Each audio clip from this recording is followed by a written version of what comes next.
Thank you very much for having me yet again. We are talking about a very important topic today, a very important aspect that we have witnessed over the years, and we are now re-witnessing again. It seems like history is now repeating itself. I think it will be important for us first to understand what lawfare is. Lawfare is simply the use of laws and institutions of a country to suppress, oppress, and delegitimize, smear your opponents or those that you deem as threats. And it's more like using the laws of the country and the institutions of a country as a pocket knife, which you can always take out and use to attack your enemies or those that you deem as threats. And it will be important for us to understand that in Africa, the institutions that we have in Africa right now, the laws that we have in Africa right now, they're not of African origin. We inherited them from the colonialists, and they were imposed by colonialists to protect colonial interests. And as such, these laws, as the times have progressed with the fighting for our liberation, with the fighting for our independence, there's been slight changes when it comes to real matters that we were fighting for in the beginning. I'm talking about our mineral resources. I'm talking about our land. The very things that our fathers were fighting for were commodified.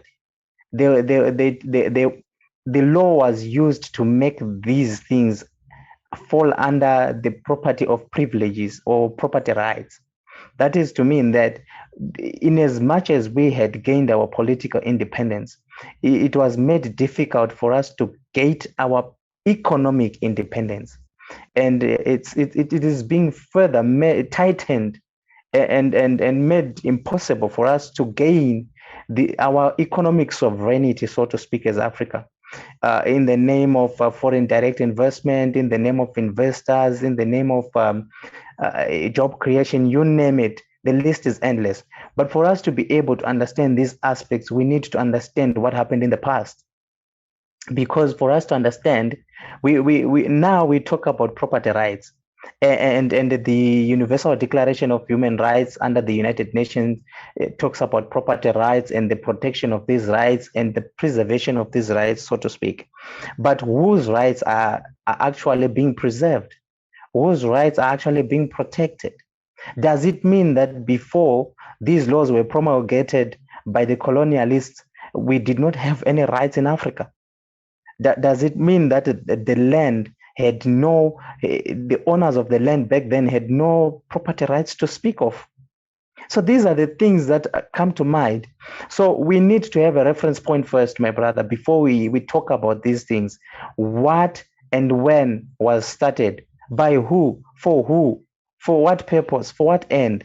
If you clearly look at the aspects at the underlying aspects of these laws in most instances, when it comes to land and minerals, the core issues of African sovereignty and independence, you understand that the laws were never meant to protect the African. They were never meant to protect the African in any way, but they were meant to dispossess, suppress, and maintain the status quo where the African licks the hand of the master like a dog licks the hand of his owner. Well, that is going to be very important. And of course, I'm going to be asking you different questions related to this aspect because it is very important. Like I said before, this argument is a very Yes. important one because if we look at issue in many parts of Africa, particularly in the issue of Zimbabwe, for example, the land issue Yes. there and what it has led to, how it has led to the crumbling of the country through the economic international policy that are being imposed, deliberate sanction because there's Mugabe decided to dare to make certain decisions. You see, so the Yes. first question I think I will ask you now, so that we can sort of go to the origin, to the beginning. I want her to speak to the fact of who really are the owner of the land when we talk of lands in Africa. Because I want to believe that if you go to Russia, you cannot say that the Russian land is under the Treaty of International Law. That is the Russian land, is their own property. If you go to Yes, China, it is not the United Nations that determine how to treat land in China. That is the Chinese property.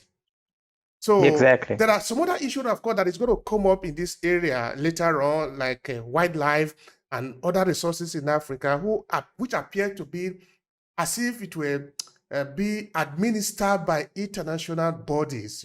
Whether they were supposed to be the property of the African people.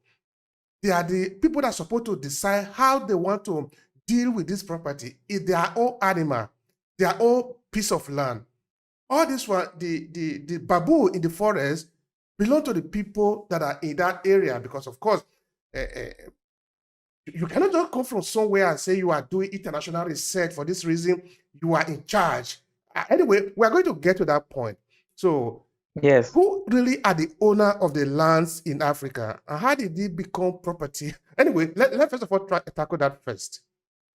Yes, the real owners of the land in Africa is it's a fact that we cannot argue. It's something that we cannot go about beating about the bush. The African land is for the African. When we're talking about the African, we're talking about the native African.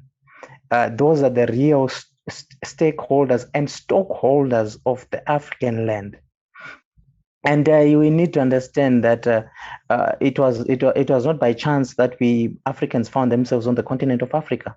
It was not by probability or whatever the others might want to call it. It is by design that we, as Africans, found ourselves on the African continent, inhabiting our territories, terrestrial, that is, and also having access to all the resources that you find in the African continent. That is the wildlife that we're going to get into, which is something that has not been deliberated by our liberators.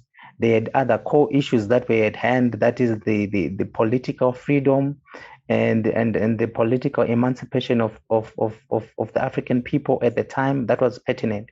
But Africa belongs to Africans. African land is for the African people.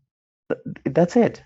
And any ardent student of history, anyone who's astute in their academic excellence, be it in the classroom, be it outside the classroom, be it being told through folklore by their grandparents, they know that Africa belongs to Africans, and Africans, in particular native Africans. That's a fact which we cannot debate. And this is our land. We come from here, we emanated here, we were born here, and we're going to die here. This is our land. This is our birthright. It cannot be disputed. It cannot be argued. It cannot be negotiated. It is our primary source of existence, God given for that matter. So it's not a privilege, it's a right.